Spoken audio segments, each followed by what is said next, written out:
Good evening बच्चों।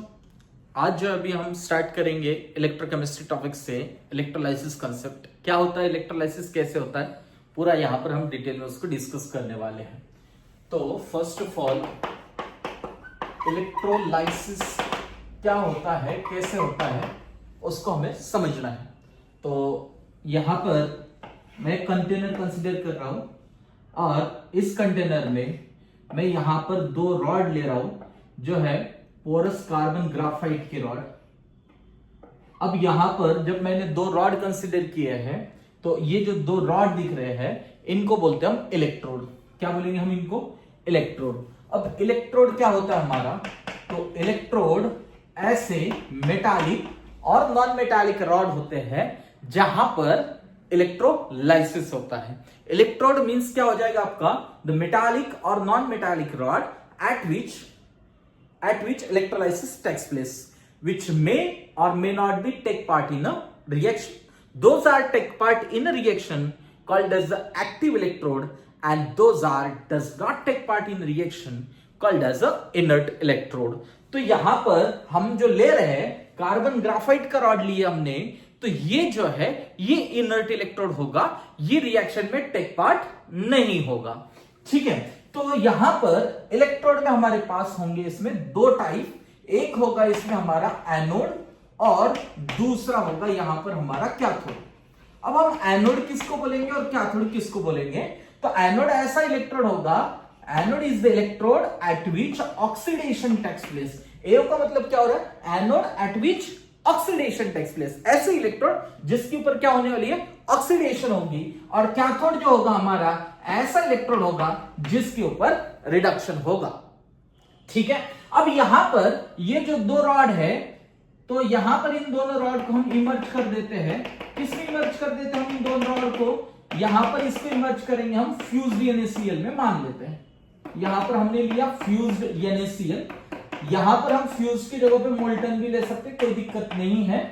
ठीक है, और वैसे एक्वियस भी ले सकते हैं, बट एक्वियस का इलेक्ट्रोलाइसिस डिफरेंट तरीके से होता है, तो उसको हम आगे एक्सप्लेन करेंगे। ठीक है, अब यहां पर ये जो दो रॉड है, इन दोनों रॉड को जो है यहां पर हम पोरस पार्टीशन से सेपरेट कर देते हैं। उसके बाद यहां पर हम इनको एक्सटर्नली कनेक्ट कर देंगे बैटरी से। यहां पर हमने इनको एक्सटर्नली कनेक्ट कर दिया है बैटरी से।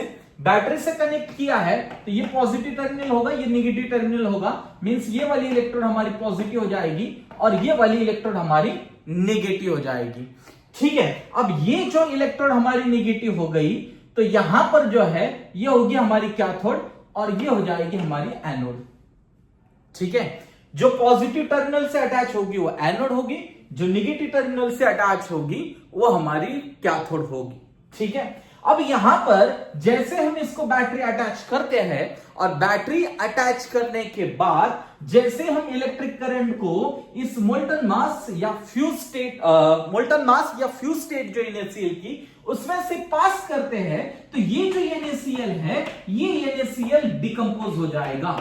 अब ये NaCl डिकम्पोज हो जाएगा Na++Cl- में, ये जो है ये डिकम्पोज हो जाएगा Na++Cl- में। तो हो सकता है दिमाग में ये सवाल आएगा, अगर फ्यूज स्टेट है या मोल्टन स्टेट है, या तो अगर मैं एक्वियस की बात करूं तो एक्वियस स्टेट में जो है NaCl हमने पानी में डाल दिया, तो पानी में डालने के बाद तो टूटने वाला है, Na++Cl- बनने वाला है। तो ये सवाल आ सकता है दिमाग में कि यहां से हम करंट क्यों पास कर रहे हैं। ठीक है, तो यहां से जब हम करंट पास क्यों कर रहे हैं, ये जो सवाल आ रहा है आपके दिमाग में, इसका आंसर आपको आगे मिलेगा, अभी वो आपको सोचना नहीं है। ठीक है, यहां पर जो है NaCl जो है टूटेगा, किसमें टूटेगा? Na+Cl- में टूटेगा। तो यहां पर जैसे हमने ये जो NaCl है ये हमारा इलेक्ट्रोलाइट, NaCl जो हमारा ये है इलेक्ट्रोलाइट।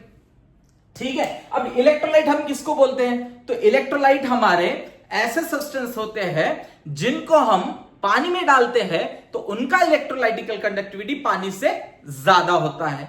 जिन सब्सटेंस का इलेक्ट्रोलाइटिकल कंडक्टिविटी पानी से ज्यादा होगा, जब हम उनको पानी में डिसॉल्व करेंगे तो उसको बोलते हैं बाळांनो हम इलेक्ट्रोलाइट। क्या बोलेंगे हम उसको? इलेक्ट्रोलाइट बोलेंगे। अब इलेक्ट्रोलाइट जो होता है तो इसमें होता है स्ट्रॉन्ग इलेक्ट्रोलाइट और दूसरा होता है वीक इलेक्ट्रोलाइट। स्ट्रॉन्ग इलेक्ट्रोलाइट कौन होता है? जिसको पानी में डालने के बाद वो कंप्लीटली डिसोसिएट होगा, जैसे स्ट्रॉन्ग एसिड हो गया, स्ट्रॉन्ग बेस हो गया, सॉल्ट्स हो गए। वीक इलेक्ट्रोलाइट किसको बोलेंगे हम? वीक इलेक्ट्रोलाइट जो होगा हमारा ऐसा इलेक्ट्रोलाइट होगा जिसको पानी में डालने के बाद वो कंप्लीटली डिसोसिएट नहीं होता है। जैसे वीक एसिड लेंगे हम वहां पर, जैसे एसिटिक एसिड है, ठीक है, वीक बेसिस ले सकते हैं हम NH4OH एंड समथिंग, ठीक है। तो हमारे पास इलेक्ट्रोलाइट में दो टाइप के इलेक्ट्रोलाइट होंगे, एक होगा हमारा स्ट्रॉन्ग इलेक्ट्रोलाइट और दूसरा होगा हमारा वीक इलेक्ट्रोलाइट। अब स्ट्रॉन्ग इलेक्ट्रोलाइट में कौन आएगा? हमारा strong acid, strong base and salts आएंगे, ठीक है। अब वीक इलेक्ट्रोलाइट में कौन आएगा? हमारा weak acid and weak bases आ जाएंगे। वीक इलेक्ट्रोलाइट में जो आएगा हमारा वो आएगा weak acid and weak bases, ठीक है। अब यहां पर जो हमने इलेक्ट्रोलाइट लिया था NaCl, जैसे हमने यहां से इलेक्ट्रिक करंट पास किया, इलेक्ट्रिक करंट अगर हमने पास किया है यहां से, तो करंट पास करने के बाद NaCl जो है वो डिकम्पोज हो गया। किस में डिकम्पोज हो गया? Na plus and Cl minus में। जैसे ये Na plus and Cl minus decompose हो जाता है इलेक्ट्रिसिटी को पास करने के बाद, तो ये वाली जो प्रोसेस है इस प्रोसेस को बोलते हैं हम इलेक्ट्रोलाइसिस। क्या बोलते हैं हम इसको? इलेक्ट्रोलाइसिस। तो किसको बोल रहे हैं हम इलेक्ट्रोलाइसिस? डिकम्पोजिशन को। किसको तोड़ रहे हैं हम? इलेक्ट्रोलाइट को। किसको तोड़ रहे हैं हम? इलेक्ट्रोलाइट को। कैसे तोड़ रहे हैं हम इलेक्ट्रोलाइट को? तो इलेक्ट्रिसिटी को पास करके, बराबर है। तो इलेक्ट्रोलाइसिस हमें बोलना किसको है?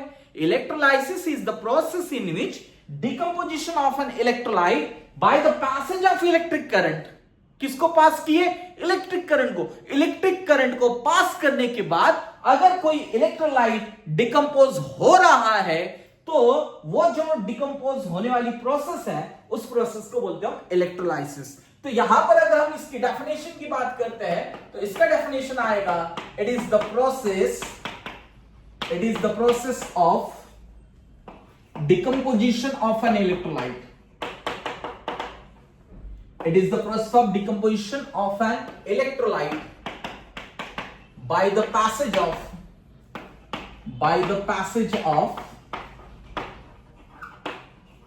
electric current, by the passage of electric current through its molten mass, fuse state और एक्वियस सॉल्यूशन, ठीक है। किसी भी इलेक्ट्रोलाइट के मोल्टन मास में से, फ्यूज स्टेट में से या तो उसके एक्वियस सॉल्यूशन में से जब हम इलेक्ट्रिसिटी को पास करते हैं और उस इलेक्ट्रोलाइट को हम डिकम्पोज करते हैं तो उस प्रोसेस को कहा जाता है इलेक्ट्रोलाइसिस, ठीक है। अब यहां पर ये टूट गया है। ये टूटने के बाद क्या हुआ? जब Na प्लस बना और क्या बना? Cl माइनस बना। तो एक बात आपको कॉमनली ध्यान में रखनी है, यहां पर ये एनायन है और ये आपका जो है वो कैटायन है, ठीक है।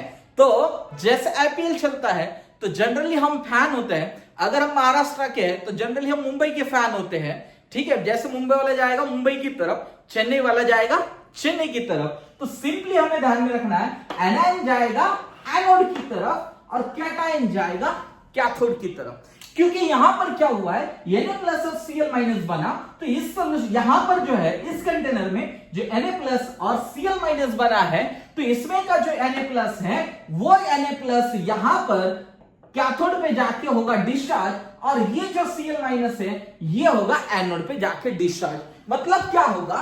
कैथोड पे होने वाला है आपका रिडक्शन और एनोड पे होने वाला है आपका ऑक्सीडेशन, ठीक है। तो इसका मतलब यहां पर क्या होगा, ये जो Na प्लस है ये इलेक्ट्रॉन को गेन करके Na बना लेगा और यहां पर जो आपका Cl माइनस है ये Cl माइनस इलेक्ट्रॉन को लॉस करके यहां पर ये कन्वर्ट हो जाएगा, ये जो है ये कन्वर्ट हो जाएगा आपका Cl में, ठीक है। अब ये जो Cl है तो यहां पर अगर मैं इसको 2 से मल्टीप्लाई कर दूं तो यहां से 2 Cl बनेंगे और 2 एटॉमिक फॉर्मल Cl कंबाइन होंगे, वहां पर हमें Cl2 गैस मिल जाएगी। मतलब यहां पर एनोड पे क्या हो रहा है हमारा, तो एनोड पे जो है यहां पर Cl2 गैस लिबरेट होगी और कैथोड पे जो होगा सोडियम डिपॉजिट होगा, कैथोड पे क्या हो जाएगा हमारा सोडियम डिपॉजिट होगा और एनोड पे क्या हो जाएगा यहां पर हमारा क्लोरीन जो है वो लिबरेट हो जाएगा। अब ये जो लिबरेट हुआ है, कौन लिबरेट हुआ है यहां पर क्लोरीन, और यहां पर कौन डिपॉजिट हुआ है सोडियम डिपॉजिट हुआ है। जो लिबरेट होने वाला और डिपॉजिट होने वाला जो सब्सटेंस है वो जो है वो क्यों डिपॉजिट हो रहा है या क्यों लिबरेट हो रहा है, तो हम यहां से उसको हम करंट पास कर रहे हैं। ठीक है, जैसे मैंने आपको कुछ देर पहले कहा था कि आपके दिमाग में क्वेश्चन आएगा, अगर हम सिर्फ हमें इलेक्ट्रोलाइट को ही तोड़ना है तो उसको हम सिंपली लेके पानी में डाल सकते हैं, वाटर में डालने के बाद वो टूटेगा, तो फिर इलेक्ट्रिक करंट यूज करने की जरूरत क्या है। तो इलेक्ट्रिक करंट हमें इसलिए यूज करना है कि ये जो आयंस बने हैं यहां पर, ये बनने वाले आयंस जो है वो रिस्पेक्टिव इलेक्ट्रोड की तरफ जाके डिस्चार्ज हो जाए। तो वो डिस्चार्ज करने के लिए हमें पोटेंशियल लगता है, तो आयंस को रिस्पेक्टिव इलेक्ट्रोड पे डिस्चार्ज करने के लिए जो पोटेंशियल रिक्वायर्ड होता है उस पोटेंशियल को हम बोलते हैं डिस्चार्ज पोटेंशियल। ठीक है, डिस्चार्ज पोटेंशियल हम किसको बोलने वाले हैं, the potential which is required to discharge ions at electrode. किसी भी रेस्पेक्टिव इलेक्ट्रोड की तरफ जाने वाले जो आयंस है उनको हमें वहां पर करना है डिस्चार्ज। अब यहां पर जो है डिस्चार्ज उन्हें करना है, मींस सोडियम जो था Na+ बना था तो उसको हमें क्या करना है वहां पर डिस्चार्ज करना है, तो प्लस से हमें उसको न्यूट्रल मिलाना पड़ेगा, तो उसका रिडक्शन कराना पड़ेगा। और ये जो है आयन बना हुआ है Cl-, इसको डिस्चार्ज करना है तो इसका हमें यहां पर ऑक्सीडेशन कराना पड़ेगा। तो इसलिए हम यहां पर एक्सटर्नल ईएमएफ की रिक्वायरमेंट रखते हैं और एक्सटर्नल ईएमएफ को यूज करते हैं। जैसे ही यहां पर एक्सटर्नल ईएमएफ हम यूज करेंगे तो ही आयंस डिस्चार्ज होंगे, अदरवाइज ये आयन डिस्चार्ज होने वाले नहीं है। समझ में आ गई बात, क्योंकि यहां पर जो इलेक्ट्रोलाइसिस प्रोसेस है हमारा, इलेक्ट्रोलाइसिस जिस कंटेनर में कंडक्ट होता है उस सेल को, उस कंटेनर को जो है उस कंटेनर को हम कहते हैं इलेक्ट्रोलाइटिक सेल। और इलेक्ट्रोलाइटिक सेल जो होता है उसमें हम जो है इलेक्ट्रिकल एनर्जी को कन्वर्ट करते हैं केमिकल एनर्जी में। अब इलेक्ट्रिकल एनर्जी केमिकल एनर्जी में जब हम कन्वर्ट कर रहे हैं तो ये रिएक्शन होती है नॉन स्पॉन्टेनियस। तो यहां पर जो रेडॉक्स रिएक्शन दिखाई देगी हमें, कौन सी रेडॉक्स रिएक्शन, यहां पर कैथोड पे रिडक्शन हो रही है, एनोड पे ऑक्सीडेशन हो रही है। तो जब रिडक्शन हुई तो Na++ इलेक्ट्रॉन, इससे सोडियम बना, और ऑक्सीडेशन जब हुआ तो उससे Cl- से हमारा Cl+ इलेक्ट्रॉन मिला है। ठीक है, तो इन दोनों को जब हम ऐड करेंगे तो जो नेट सेल रिएक्शन मिलेगी वो रहेगी हमारी रेडॉक्स रिएक्शन, और वो जो रेडॉक्स रिएक्शन होगी वो नॉन स्पॉन्टेनियस रेडॉक्स रिएक्शन होती है। तो जब हम इलेक्ट्रोलाइसिस करते हैं तो उसमें जो हम पोटेंशियल यूज कर रहे हैं, एक्सटर्नल ईएमएफ जो लगा रहे हैं, वो इसीलिए लगा रहे हैं कि यहां पर होने वाली जो नॉन स्पॉन्टेनियस रेडॉक्स रिएक्शन है उसको हमें कैरिड आउट करना है। बात क्लियर होगी, ठीक है। अब यहां पर आगे जाते हैं हम थोड़ा सा,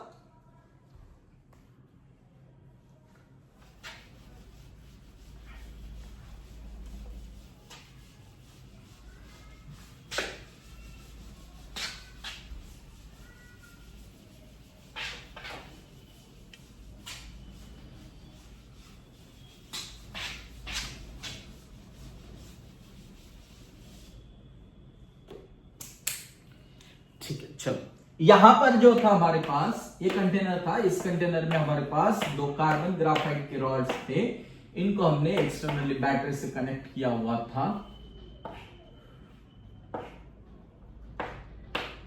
ये हमारा पॉजिटिव टर्मिनल था, ये हमने नेगेटिव कंसीडर किया था, इसमें हमने NaCl लिया हुआ था। ठीक है, अब यहां पर जो नेगेटिव और ये हमारा पॉजिटिव, ये हमारा एनोड था और ये जो था हमारा कैथोड था। ठीक है, तो हमने कुछ देर पहले यहां पर लिया था NaCl, और कौन सा NaCl लिया था हमने यहां पर, तो NaCl लिया था हमने फ्यूज्ड और मोल्टन। जब फ्यूज्ड और मोल्टन लिया था तो Na++ Cl- कैटायन गया था हमारा कैथोड की तरफ, मींस यहां पर डिपॉजिट हुआ था सोडियम, और ये जो था लिबरेट हुआ था एनोड पर। ठीक है, अब इसके आगे वाली अगर हम बात समझते हैं तो यहां पर जो हमारा रिएक्शन हुआ था, एनोड वाला रिएक्शन जो था हमारा यहां पर, वो रिएक्शन था Cl-, मींस यहां पर अगर हम 2Cl- लेंगे तो यहां पर 2Cl- ये इलेक्ट्रॉन लूज करेंगे। कितने लूज करेंगे? 2 इलेक्ट्रॉन लूज करेंगे और Cl2 गैसेस में कन्वर्ट हो जाएगा। और कैथोड की अगर हम बात करते हैं तो कैथोड पे होने वाला था हमारा रिडक्शन, और रिडक्शन जब हो जाएगा तो ये 2Na प्लस 2 इलेक्ट्रॉन इससे बनाएगा 2Na सॉलिड। तो यहां पर अगर हम नेट सेल रिएक्शन की बात करते हैं तो इन दोनों का एडिशन करके हमें नेट सेल रिएक्शन मिलेगा। अगर नेट सेल रिएक्शन जो मिल रहा है हमें उस रिएक्शन की बात करेंगे तो इन दोनों के एडिशन में आएगा हमारा 2Na प्लस 2Cl माइनस आ जाएगा, और ये 2 इलेक्ट्रॉन कैंसिल हो जाएंगे। इससे हमें यहां पर जो मिलेगा प्रोडक्ट वो मिलेगा 2Na सॉलिड प्लस मिलेगा यहां पर Cl2 गैस। मींस यहां पर अगर हम रिजल्ट की बात करते हैं तो रिजल्ट क्या मिलेगा? यहां पर हमें सोडियम जो है वो डिपॉजिट हुआ है कैथोड पे, और क्लोरीन जो है वो लिबरेट हुआ है एनोड पे। ये वाला हमें यहां पर प्रोडक्ट मिलेगा। ठीक है, अब बात करते हैं बच्चों हम इसके बाद एक्वियस NaCl की। एक्वियस NaCl की इलेक्ट्रोलाइसिस अगर हमें करानी है तो उसकी इलेक्ट्रोलाइसिस कैसे होगी, क्या होगी, उसके ऊपर अभी हम डिटेल में डिस्कशन करते हैं। ठीक है, अब देखिए यहां पर जो है हमने फ्यूज्ड NaCl लिया था तब हमारे पास Na प्लस और Cl माइनस थे। अब यहां पर जब हम एक्वियस NaCl की बात करेंगे, एक्वियस NaCl की अगर हम बात करते हैं तो यहां पर कौन आ गया? अभी वाटर भी आ गया। अब जब वाटर आएगा तो वाटर भी यहां पर अगर टूट जाता है हमारा, तो वाटर टूटने के बाद जो है यहां पर वाटर जब टूटेगा तो इससे बनेगा हमारा यहां पर H प्लस और OH माइनस। मींस यहां पर अभी हमारे पास क्या है?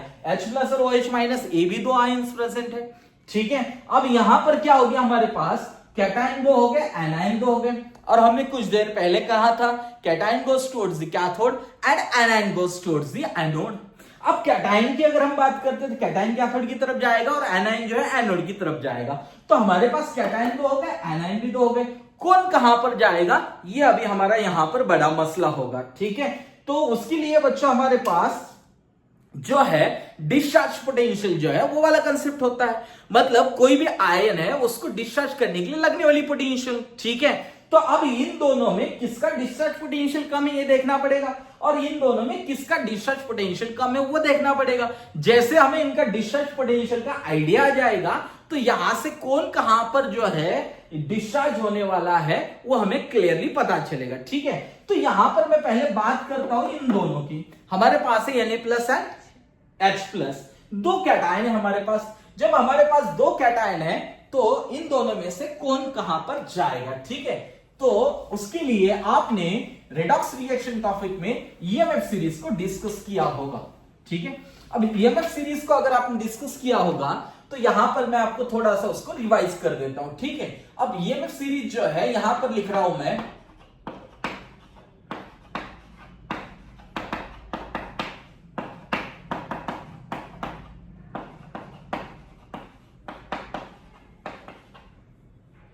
इसके बाद आएगा यहां पर हमारा पोटेशियम और लास्ट में आएगा लिथियम। ठीक है, ये वाली जो हमारी EMF सीरीज है टॉप पे यहां पर हम फ्लूरीन कंसीडर करेंगे।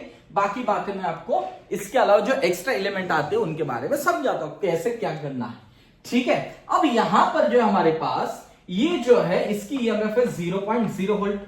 अब ये जो है ये जो है EMF सीरीज है हमारी, इलेक्ट्रोमोटिव फोर्स सीरीज कहते हैं हम इसको, या इलेक्ट्रोकेमिकल सीरीज भी कहते हैं। ठीक है, तो यहां पर जो हाइड्रोजन उसकी EMF हमारे 0.0 वोल्ट है, और ये जो 0.0 वोल्ट है ये स्टैंडर्ड रिडक्शन पोटेंशियल है, क्योंकि EMF सीरीज जो हमारी वो SRP के बेसिस पे होती है। मतलब EMF सीरीज जो बनी है हमारी स्टैंडर्ड रिडक्शन पोटेंशियल के बेसिस पे बनी हुई है। ठीक है, तो यहां से अगर हम ऊपर जाएंगे तो यहां पर जो है ऑक्सीडाइजिंग पावर बढ़ता है, और अगर हम बॉटम में जाएंगे तो रिड्यूसिंग पावर बढ़ता है। ठीक है, मतलब यहां पर सिंपली अगर हम समझना चाहेंगे, अगर हम टॉप में जाएंगे तो ऑक्सीडाइजिंग पावर बढ़ेगी, और अगर हम बॉटम में आएंगे तो यहां पर रिड्यूसिंग पावर बढ़ेगी। मींस स्ट्रॉन्ग रिड्यूसिंग एजेंट कौन हो जाएगा हमारा? हो जाएगा लिथियम, और स्ट्रॉन्ग ऑक्सीडाइजिंग एजेंट कौन हो जाएगा हमारा? फ्लूरीन हो जाएगा। ठीक है, अब आपने जो है रेडॉक्स रिएक्शन में oxidising agent and reducing agent को पढ़ा हुआ है। अब ऑक्सीडाइजिंग एजेंट किसको बोलते हैं हम? जिसके कारण दूसरे का ऑक्सीडेशन होगा, खुद का रिडक्शन होगा। अगर खुद का रिडक्शन हो रहा है तो इलेक्ट्रॉन को एक्सेप्ट करने वाला है। ठीक है, अब वो इलेक्ट्रॉन एक्सेप्टर रहेगा तो उसका ऑक्सीडेशन नंबर जो खुद का कम हो जाएगा, उसके कारण दूसरे का इंक्रीज हो जाएगा और उसका दूसरा नाम होता है ऑक्सीडेंट। अब रिड्यूसिंग एजेंट हम किसको बोलते हैं? जिसके कारण दूसरे का रिडक्शन होगा, खुद का ऑक्सीडेशन होगा और इलेक्ट्रॉन डोनर रहेगा। जब इलेक्ट्रॉन को डोनेट करेगा तो इसका ऑक्सीडेशन नंबर इंक्रीज होगा, इसके कारण दूसरे का डिक्रीज होगा। तो यहां पर जो है अगर हम बात करते हैं नीचे से ऊपर जाते वक्त तो ऑक्सीडाइजिंग पावर बढ़ रही है। इसका मतलब क्या हो रहा है? ऊपर वाले एलिमेंट जो हमारे वो ऑक्सीडाइजिंग पावर ज्यादा रखने वाले एलिमेंट है, ठीक है, मतलब स्ट्रॉन्ग ऑक्सीडाइजिंग एजेंट हो गए, और नीचे वाले जो है स्ट्रॉन्ग रिड्यूसिंग एजेंट हो गए। तो यहां पर अगर हम लिथियम की बात करते हैं तो ये स्ट्रॉन्ग रिड्यूसिंग एजेंट हो जाएगा एक्वियस मीडियम में। नॉन एक्वियस मीडियम की बात अगर करेंगे तो सीजियम होता है। तो एक्वियस मीडियम में यहां पर जो होगा हमारा स्ट्रॉन्ग रिड्यूसिंग एजेंट कौन होगा? हमारा वो लिथियम होगा। स्ट्रॉन्ग ऑक्सीडाइजिंग एजेंट यहां पर हमारा फ्लूरीन आएगा, ठीक है। तो अभी हम कुछ देर पहले बात कर रहे थे कौन कहां पर डिपॉजिट होगा, कौन कहां पर डिस्चार्ज होगा। तो Na+ है और H+ है, तो H+ यहां पर है हमारा, ठीक है, और यहां पर Na है, ये आ गया हमारा सोडियम और ये आ गया हमारा हाइड्रोजन, ठीक है। अब यहां पर जो है ये हाइड्रोजन आ गया और ये सोडियम आ गया, तो इन दोनों में यहां पर कौन डिस्चार्ज होगा पहले ये हमें समझना है, ठीक है। तो यहां पर इसकी ईएमएफ 0.0 वोल्ट है। अब इसके नीचे अगर जा रहे हैं हम तो ईएमएफ जो है वो निगेटिव होती जा रही, मतलब डिक्रीज होती जाएगी, इसके ऊपर इंक्रीज होती जाएगी। इधर जो है आपका ईएमएफ इंक्रीज होगा, यहां पर जो है ईएमएफ डिक्रीज होगा, ठीक है। तो यहां पर सोडियम और हाइड्रोजन की अगर हम बात करते हैं तो इनका ईएमएफ अगर आपको पता नहीं है तो भी कोई दिक्कत वाली बात नहीं होती है, आपको सिर्फ समझना है सोडियम और हाइड्रोजन को कंपेयर करके। तो हाइड्रोजन क्या हो गया? इसकी ऑक्सीडाइजिंग पावर ज्यादा है, इसकी रिड्यूसिंग पावर ज्यादा है, मतलब ये रिड्यूसिंग एजेंट एक्ट होगा और ये क्या हो जाएगा? Oxidising agent. तो हाइड्रोजन क्या हो जाएगा? ऑक्सीडाइजिंग एजेंट हो जाएगा, हाइड्रोजन जो हो जाएगा ऑक्सीडाइजिंग एजेंट और ये हो जाएगा रिड्यूसिंग एजेंट, ठीक है। सोडियम क्या हो जाएगा आपका? रिड्यूसिंग एजेंट, मतलब ये इसका रिडक्शन कराना चाहेगा और ये इसका ऑक्सीडेशन कराना चाहेगा। सिंपली अगर हम इन दोनों को समझने की कोशिश करते हैं तो रिडक्शन खुद का करने की टेंडेंसी इन दोनों में ज्यादा किसकी मिलेगी? हमें हाइड्रोजन की मिलेगी। किसकी ज्यादा टेंडेंसी मिलेगी? हमें हाइड्रोजन की। तो यहां पर जो H+ आयन है इसका खुद को रिड्यूस करने का टेंडेंसी यहां से हमें ज्यादा दिखाई दे रहा है। तो जब यहां से इसका रिड्यूस करने का टेंडेंसी ज्यादा दिखाई देगा तो ये वाले हाइड्रोजन जो है यहां पर कैथोड पे जाके होगी लिबरेट, मतलब कैथोड पे जो प्रोडक्ट मिल रही है आपको वो मिलेगी हाइड्रोजन, ठीक है। अब रहा सवाल एनोड पे कौन मिलेगा? एनोड पे कौन मिलेगा? अब एनोड पे कौन मिलेगा तो उसके लिए जो है एनायन का एक सीरीज होता है डिस्चार्ज ऑर्डर का, ठीक है। अब इनका जो डिस्चार्ज ऑर्डर है वो भी आपको ध्यान में रखना पड़ेगा। अब इनका जो सीरीज होगा तो वो होगा I- का डिस्चार्ज पावर जो होगा वो ज्यादा होगा, I- का जो डिस्चार्ज पावर है वो ज्यादा होगा। किससे ज्यादा होगा? ये Br- से। इसका ज्यादा होगा Cl- से। Cl- का ज्यादा होगा OH- से। OH- का ज्यादा होगा NO3- से। इसका ज्यादा होगा SO4 से और सब में कम होगा फ्लूरीन का, मतलब F- का जो होगा वो सब में कम होगा।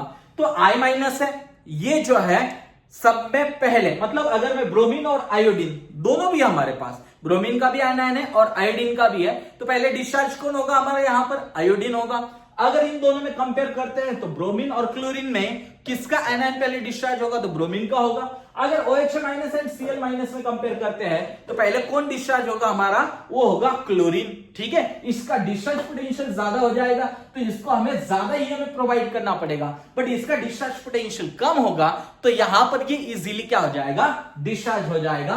तो इसमें जो है यहां पर इसका जो प्रोडक्ट मिलेगा तो वो I2 मिलेगा, इसका प्रोडक्ट आपको Br2 मिलेगा, इसका Cl2 मिलेगा, इसका जो प्रोडक्ट मिलेगा आपको O2 मिलेगा, इसका प्रोडक्ट आपको NO2 + O2 मिलता है, इसका जो प्रोडक्ट मिलेगा आपको वो मिलेगा S2OH2- और फ्लूरीन का जो है F2 मिल जाएगा। ये आपको इसके प्रोडक्ट मिलने वाले हैं। तो यहां पर हम कंपेयर कर रहे हैं Cl- और OH- को, तो Cl- और OH- में प्रायोरिटी किसका ज्यादा है हमारे पास? तो प्रायोरिटी जो है Cl- का ज्यादा है। जब प्रायोरिटी Cl- का ज्यादा होगा तो क्लोरीन लिबरेट होगा यहां पर। तो यहां पर एनोड पे कौन लिबरेट हो जाएगा? क्लोरीन। यहां पर एनोड पे क्लोरीन लिबरेट होगा और कैथोड पे कौन लिबरेट होगा बच्चों? वो होगा हाइड्रोजन। कैथोड पे हाइड्रोजन क्यों लिबरेट हुआ? तो हाइड्रोजन और सोडियम को अगर हमने कंपेयर किया था तो वहां पर हाइड्रोजन का मतलब ये जो हाइड्रोजन यहां पर ऑक्सीडाइजिंग पावर ज्यादा थी, तो ये ऑक्सीडाइजिंग एजेंट था और ये रिड्यूसिंग एजेंट था। ऑक्सीडाइजिंग एजेंट दूसरे का ऑक्सीडेशन करता है, खुद का रिडक्शन करता है। इसका मतलब इन दोनों में खुद का रिडक्शन करने की टेंडेंसी ज्यादा हाइड्रोजन की थी और सोडियम का ऑक्सीडेशन करने का टेंडेंसी ज्यादा था। और यहां पर इन दोनों में अगर हम कंपेयर करते हैं Cl- और OH- की अगर मैं बात करूं तो Cl- और OH- में प्रायोरिटी ऑर्डर के हिसाब से अगर देखा जाए तो Cl- जो है इजीली डिस्चार्ज होगा एज कंपेरेटिवली किसके बालानो, हाइड्रोक्साइड आयन के। तो ये बात आपको ध्यान में रखनी है। अब ये ध्यान में रखने के लिए ये वाला जो ईएमएफ सीरीज है इसके लिए एक हमारे पास ट्रिक होता है और ये जो है तो ये आपको याद करना पड़ेगा। मैं आपको वो ट्रिक जो है वो भी एक बार बता देता हूं।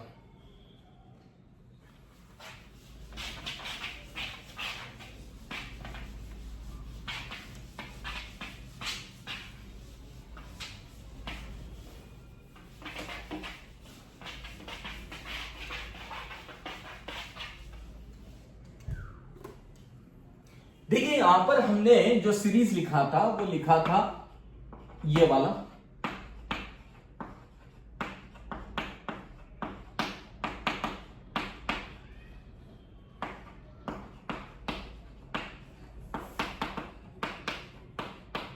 ये वाला सीरीज हमने लिखा है, टॉप पे फ्लोरीन होता है, ये आपको ध्यान में रखना है, ठीक है।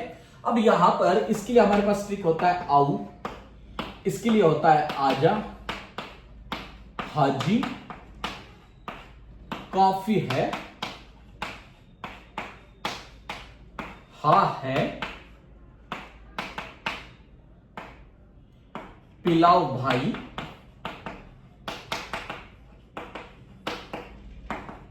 सुनो फर्स्टली, जल्दी से,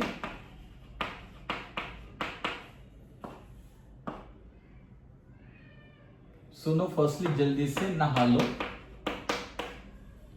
अले मुझे नहीं क्या खिलाओगे, ले। अब यहां पर आपको कुछ समझ में नहीं आया होगा ये ट्रिक क्या है और कैसा है, तो सिंपली एक छोटा सा स्टोरी है 1 मिनट का, वो समझा देता हूं, फिर आपको यहां से क्लियर आइडिया आ जाएगा ये स्टोरी क्या है और ये ट्रिक क्या है, ठीक है। एक होटल होता है, जैसे हम घूमने जाते हैं तो होटल में रुकते हैं, ठीक है। होटल में रुकने के बाद अर्ली मॉर्निंग की ये बात है, ठीक है। तो मॉर्निंग में जैसे ही वेटर होता है वो आता है, दरवाजे पे नॉक करता है और नॉक करता है तो दरवाजा खुला होता है, बट नॉक करके उसको अंदर आना होता है। तो वो पूछता है मैं अंदर आऊं, ठीक है। तो अंदर बैठा हुआ जो बंदा है वो बोलता है आजा। तो बैठा हुआ बंदा उसको पूछता है काम क्या है, तो हाजी, ठीक है। तो उतने में क्या होता है, उसके पास जो है कुछ पॉट्स होते हैं, उसमें चाय का केटली वगैरह समथिंग होता है, ठीक है। तो उसमें उसको पूछता है कॉफी है, तो वेटर बोलता है हाँ है, ठीक है। फिर जो अंदर बैठा हुआ बंदा है वो बोलता है पिलाओ भाई। बट अर्ली मॉर्निंग की बात होती है तो वहां पर वो जो बंदा है उसने नहाया नहीं होता है, ना ही वो फ्रेश हुआ होता है, ठीक है।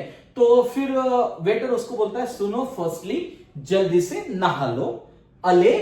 तो ये जल्दी से नहा लो बोल के वेटर जो है बाहर जाने लगता है, ठीक है। तो फिर अंदर बैठा हुआ बंदा उसको बोलता है अले मुझे नहीं क्या खिलाओगे, ले। मतलब क्या होगा, आओ आओ, आजा, हाजी, कॉफी है, हाँ है, पिलाओ भाई, सुनो फर्स्टली जल्दी से नहा लो। और बाहर जाता है तो अले मुझे नहीं क्या खिलाओगे, ले। तो ये आपका सिंपल छोटा सा ट्रिक है, ठीक है। इसको आपको समझना पड़ेगा और याद करना पड़ेगा। और जो दूसरा ऑर्डर मैंने लिखा था वो वाला ऑर्डर जो है आपका, उसको आपको याद ही करना पड़ेगा। मतलब I- is greater than Br- is greater than Cl- is greater than OH minus, is greater than NO3 minus, is greater than SO4 2 minus, and lastly is greater than F minus। ये वाला आपका A9 का order होगा और ये जो है आपका कैटाइन का ऑर्डर होगा, ठीक है। इतनी बात आपको समझ में आई होगी। अभी इसके बाद जो है कुछ और बातें आगे यहां पर आगे हम डिस्कस करते हैं। जो एक्यूरेसी इनिशियल को हमने डिस्कस करना स्टार्ट किया था उसका ही थोड़ा सा बचा हुआ पार्ट डिस्कस कर लेंगे, ठीक है।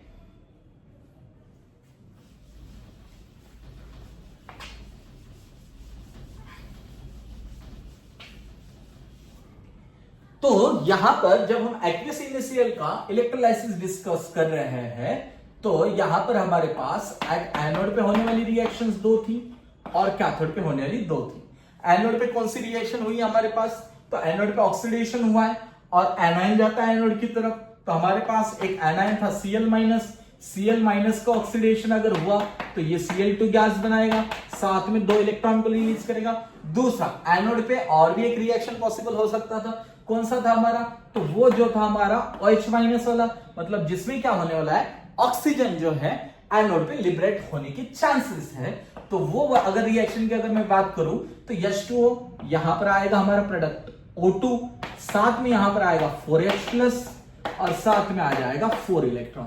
तो ये वाली रिएक्शन आपको ध्यान में रखनी है, कौन सी, वाटर जो है वाटर की होगी ऑक्सीडेशन, मतलब क्या हो जाएगा, वाटर से बनेगा हमारा O2 और 4H+ 4 इलेक्ट्रॉन। मींस यहां पर अगर मैं बात करूं तो ऑक्सीजन का ऑक्सीडेशन नंबर -2 है, यहां पर जो है 0 है, 0 -2 से 0 हुआ है, इसका मतलब ऑक्सीडेशन नंबर इंक्रीज हुआ है। ऑक्सीडेशन नंबर इंक्रीज हुआ है मतलब इसका ऑक्सीडेशन हुआ है। और दूसरा जो था हमारा एट कैथोड पे होने वाला रिएक्शन, तो कैथोड पे हमारे पास 2 कैटायन थे, एक था Na+, तो ये इलेक्ट्रॉन को गेन करेगा और इससे यानी सॉलिड बनेगा, और दूसरा था हमारा जिसमें हाइड्रोजन गैस लिबरेट हो रही थी, तो वो है H2O लेंगे यहां पर हम, ये इलेक्ट्रॉन को गेन करेगा, जैसे इलेक्ट्रॉन को गेन करता है तो ये हाइड्रोजन गैस जो है वो लिबरेट करेगा, साथ में यहां पर आएगा 2OH-, मींस क्या हो जाएगा, यहां पर जो हाइड्रोजन का ऑक्सीडेशन नंबर +1 है,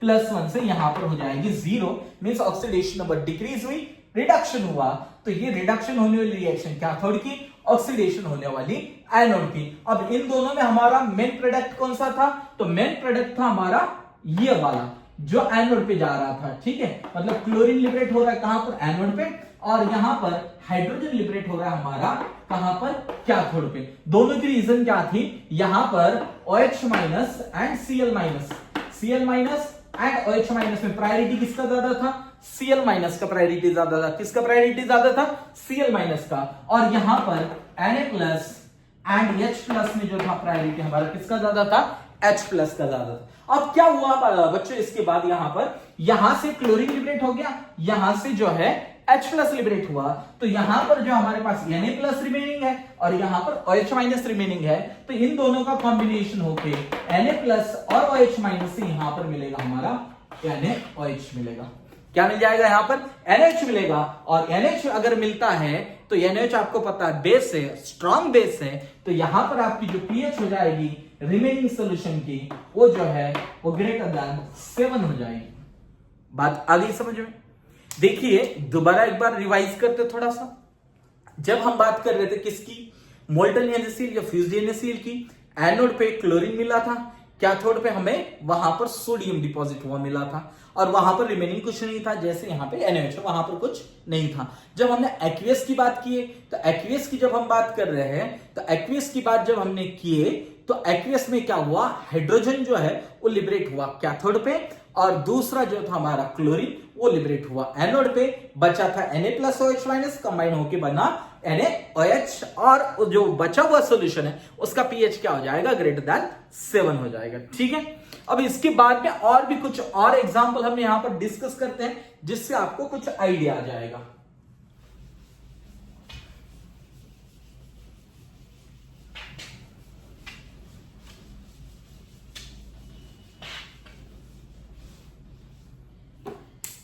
अगर मैं यहां पर इलेक्ट्रोलाइट ले लूं,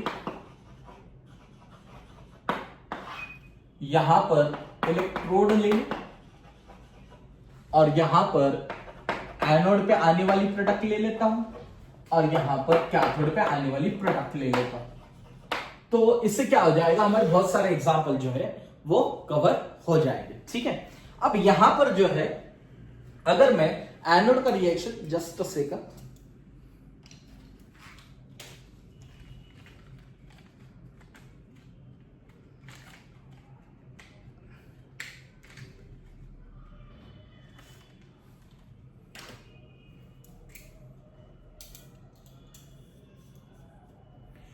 अब यहां पर इलेक्ट्रोलाइट में जैसे मैं पहले फ्यूज्ड NaCl ले लेता हूं।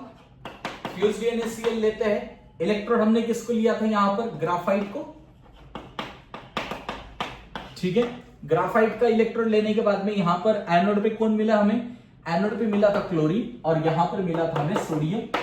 ठीक है, दूसरा एग्जांपल अगर हम लेते हैं यहां पर तो एक्वियस NaCl। एक्वियस NaCl की अगर बात करते हैं तो एक्वियस NaCl में सेम इलेक्ट्रोड लिया हमने ग्राफाइट, तो यहां पर क्या मिला है हमें, एनोड पे मिला है क्लोरीन और कैथोड पे कौन मिला हमें यहां पर, हाइड्रोजन। कैथोड पे कौन मिला था, हाइड्रोजन। अब यहां पर अगर मैं तीसरा एग्जांपल कंसीडर करूं, जैसे यहां पर अगर मैंने डाइल्यूट NaCl लिया, अब डाइल्यूट NaCl अगर हम लेते हैं, डाइल्यूट NaCl लिए और यहां पर इलेक्ट्रोड हम यूज कर रहे हैं सेम, कौन सा इलेक्ट्रोड यूज कर रहे हैं, वो है ग्राफाइट का। ठीक है, अब डाइल्यूट NaCl लिए तो डाइल्यूट NaCl इसका मतलब क्या हुआ, NaCl की कंसंट्रेशन काफी कम है। बात को समझिए आप ध्यान से, जिसका कंसंट्रेशन ज्यादा होगा वो आपको प्रोडक्ट मिलेंगे, जिनका कंसंट्रेशन कम होगा वो आपको प्रोडक्ट नहीं मिलेंगे। ये बात आपको ध्यान में रखना है। जो प्रोडक्ट मिल रहा है इलेक्ट्रोलाइसिस में वो डिपेंड करेगा किसके ऊपर, कंसंट्रेशन के ऊपर। कंसंट्रेशन अगर ज्यादा है तो आपको प्रोडक्ट मिलेगा, जो ज्यादा कंसंट्रेशन है वो वाला, कम कंसंट्रेशन वाला प्रोडक्ट नहीं मिलेगा। अब डाइल्यूट NaCl है तो जब डाइल्यूट NaCl होगा तो यहां पर क्या होगा, NaCl का अमाउंट काफी कम होगा और वाटर का अमाउंट बहुत ज्यादा हो जाएगा। तो यहां पर जो है NaCl जो है वो Na और Cl आपको प्रोडक्ट नहीं मिलेंगे। इस केस में आपको यहां पर एनोड पे मिलेगा ऑक्सीजन और कैथोड पे मिलेगा आपको हाइड्रोजन। अब ये ऐसा क्यों हुआ, तो ये इसलिए हुआ बच्चों क्योंकि कंसंट्रेशन अगर ज्यादा है तो वही प्रोडक्ट मिलेगा। प्रोडक्ट जो मिलने वाला है आपको इलेक्ट्रोलाइसिस में एनोड पे या कैथोड पे, वो डिपेंड करेगा कंसंट्रेशन ऑफ इलेक्ट्रोलाइट पे। तो यहां पर अगर मैं कंसंट्रेशन की बात करूं तो डाइल्यूट NaCl में NaCl की कंसंट्रेशन काफी कम है। ठीक है, उसके बाद अगर मैं नेक्स्ट एग्जांपल यहां पर कंसीडर कर लूं, फॉर एग्जांपल यहां पर लेता हूं मैं कॉपर सल्फेट।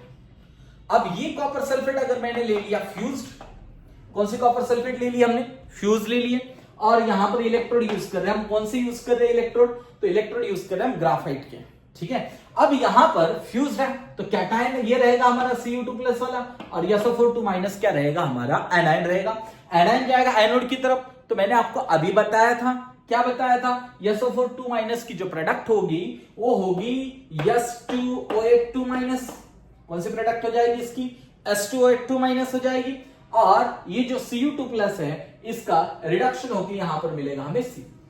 ठीक है, अगर यहां पर मैं एक्वियस कॉपर सल्फेट की बात करूं तो एक्वियस कॉपर सल्फेट की अगर बात की है और सेम इलेक्ट्रोड लिया हमने ग्राफाइट, तो एक्वियस जब होगा तो यहां पर क्या होगा, Cu2+ भी होगा और SO4 भी होगा, दोनों भी होगा, Cu2+ होगा और SO4 होगा, साथ में H+ भी होगा और क्या हो जाएगा, OH- भी होगा। तो अभी कुछ देर पहले हमने बात की थी किसका प्रायोरिटी ज्यादा होगा, OH- का। मींस SO4 जो है वो अब यहां पर लिबरेट या डिपॉजिट होने वाले नहीं है। लिबरेट या डिपॉजिट कौन होगा अब यहां पर, तो वो होगा OH- वाला प्रोडक्ट। तो OH- वाला प्रोडक्ट मतलब कौन, एनोड पे ऑक्सीजन आ जाएगा और कैथोड पे कौन आ जाएगा, तो ध्यान से समझिए EMF सीरीज में हमारा पहले कॉपर था और फिर हाइड्रोजन था। तो यहां पर रिडक्शन पोटेंशियल किसकी ज्यादा हो जाएगी, हमारी हो जाएगी Cu2+ की, मतलब ये हो जाएगा ऑक्सीडाइजिंग एजेंट। ये क्या हो जाएगा, स्ट्रॉन्ग ऑक्सीडाइजिंग एजेंट। ये अगर स्ट्रॉन्ग ऑक्सीडाइजिंग एजेंट हो जाएगा तो रिडक्शन किसका हो जाएगा, Cu का, मतलब कॉपर का रिडक्शन हो जाएगा। कॉपर 2+ जो है वो 2 इलेक्ट्रॉन लेके किसमें कन्वर्ट हो जाएगा, Cu में। तो जो हमारी प्रोडक्ट आएगी यहां पर आएगी कॉपर, यहां पर हाइड्रोजन जो है वो लिबरेट नहीं होगा। अब यहां पर क्या होगा बच्चों, तो एक बात थोड़ा सा समझ लो, ध्यान से समझिए। यहां पर Cu2+ था, साथ में H+ था और इधर क्या था हमारे पास SO4 और OH-। इन दोनों में प्रायोरिटी किसका ज्यादा था, तो OH- का OH- चला गया। इन दोनों में प्रायोरिटी किसका ज्यादा है, Cu2+ का, Cu2+ चला गया। बचा कौन बच्चों, तो H+ और SO4 बचा, तो इससे बनेगा H2SO4। H+ और SO4 से क्या बनेगा, H2SO4 बनेगा। और इससे अगर H2SO4 बनेगा तो आपका जो सोल्यूशन रहेगा वो रहेगा एसिडिक। क्या रहेगा आपका सोल्यूशन, एसिडिक रहेगा। मींस पीएच उसका क्या हो जाएगा, <7 हो जाएगा। ये बात आपको समझनी है। अब यहां पर अगर हमने दोबारा यहां पर अगर कॉपर सल्फेट को ले लिया, कॉपर सल्फेट को लेते फ्यूज्ड हो या मोल्टन हो या फिर एक्वियस हो, ठीक है। बट यहां पर अगर हमने कॉपर का रॉड लिया, इलेक्ट्रोड जो है हमने कौन सा लिया है, यहाँ पर कॉपर की रॉड ली है। अगर कॉपर की रॉड लेंगे हम तो यहां पर क्या होगा, ये जो Cu कॉपर है ये कॉपर ऑक्सीडाइज हो जाएगा Cu2 प्लस में, और यहां पर कॉपर जो है ये रिड्यूस हो जाएगा Cu2 प्लस से Cu में, और ये Cu जो है ये कन्वर्ट हो जाएगा किसमें, Cu2 प्लस में। मतलब यहां पर इसकी ऑक्सीडेशन हो जाएगी और इसकी रिडक्शन होगी। मतलब यहां पर उसी इलेक्ट्रोड का क्या हो रहा है, ऑक्सीडेशन हो रहा है, और उसी का क्या हो रहा है बच्चों, रिडक्शन भी हो रहा है। ठीक है, तो इसके बाद अगर हम नेक्स्ट एग्जांपल की बात अगर करते हैं तो यहां पर अगर मैंने ले लिया calcium chloride, fused calcium chloride अगर मैं ले लेता हूं, और यहां पर ग्राफाइट का इलेक्ट्रोड यूज कर लेता हूं, कैल्शियम क्लोराइड ले लिया और ग्राफाइट का इलेक्ट्रोड अगर हमने यूज किया, ठीक है। अब यहां पर क्या हो जाएगा, Ca2 प्लस हो जाएगा और ये Cl माइनस हो जाएगा, एनायन जाएगा हमारा एनोड पे, मतलब एनोड पे बनेगा क्लोरीन, और कैथोड पे क्या हो जाएगा, कैल्शियम डिपॉजिट हो जाएगा। कैथोड पे क्या हो जाएगा, कैल्शियम डिपॉजिट हो जाएगा। इसको और अगर हम आगे लेके जाते हैं,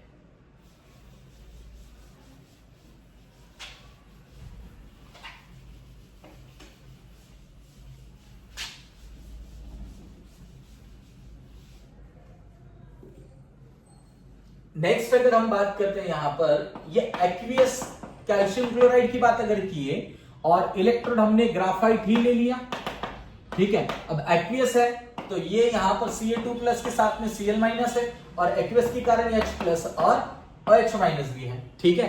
तो यहां पर क्या होगा, एनायन एनोड की तरफ, कैटायन कैथोड की तरफ। तो कैल्शियम और हाइड्रोजन में अगर हम ईएमएफ सीरीज में देखते हैं तो कैल्शियम नीचे था, हाइड्रोजन ऊपर था, तो रिडक्शन पोटेंशियल किसकी ज्यादा है, हाइड्रोजन की, तो रिडक्शन किसका होगा, हाइड्रोजन का।